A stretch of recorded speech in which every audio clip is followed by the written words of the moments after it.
Does it take longer to build muscle with calisthenics versus weights? I think it depends on your starting point and whether we're talking about upper body training versus lower body training.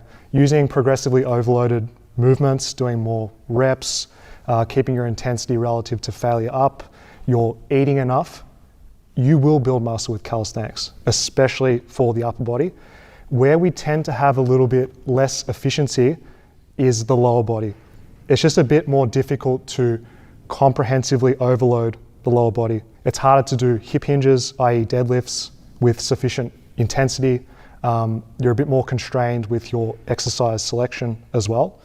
And it's just not as fun doing calisthenics leg day because you have to do 30 plus reps and it's quite an uncomfortable way of training. The pump is high. It's possible, it's just less efficient. Right. So what have you found to be like your experiences working with, just trying purely from a size perspective, like you want to build muscle mass. What have you found to be some of the best strategies working with body weight only for legs, maybe? It's doing more volume than you think. So doing a lot more sets than you would with traditional lifting approach. So if you were to go on a leg press, you could do 2 or 3 sets, and that's plenty for a long time in your training to overload the lower body. Whereas if you're doing things like sissy squats, as an example, it's not unusual to do upwards of, say, 4 or 5 sets just to get in enough total work to fully stress those areas. So the big takeaway is if you're using calisthenics only, no additional weights, don't be afraid to do more total sets per week, per muscle group. With calisthenics, we've got athletes doing 50, 60, 70 sets per week. Oh, wow. Just because there's that inverse relationship between intensity and volume. Yeah, 70 sets for quads. What are some of the exercises you would use? Say we're doing a pure bodyweight only quad workout.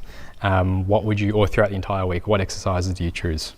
I'd be doing something like a compound movement to start with, a single leg squat, a type of split squat to overload that area, and then finishing with a sissy squat to get more of that isolation pattern, and even some reverse Nordics in the mix as well. Let's bring it back to the upper body because that's what people care about most. Yeah. If you're doing, say, push-ups as an example, if you really wanted to focus on just developing the chest, we know now there's a lot of merit in focusing on the stretch. So 10 years ago, we used to laugh at the bros in parks or seeing people doing prison workouts, pumping out these half-range reps. It's like, come on, bro, use full range of motion, don't be a wuss.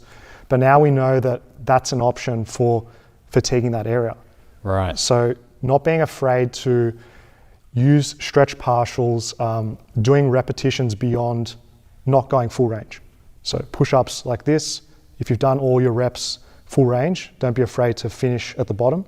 Same thing with pull-ups. Just because you can't get your chin above the bar doesn't mean you can't do a few extra reps. Right, so it's really just find that complete failure point as much as you can. Yep.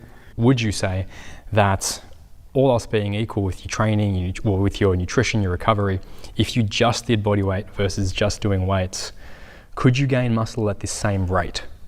Do you think you would have if you had just done weights instead of? I'm gonna go and say no.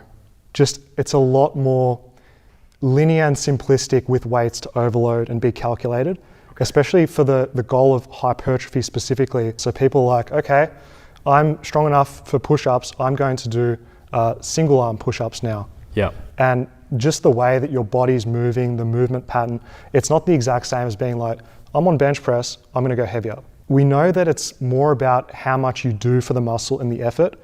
And given the exercise variety with weights, you've got so much more like novelty and options for overloading.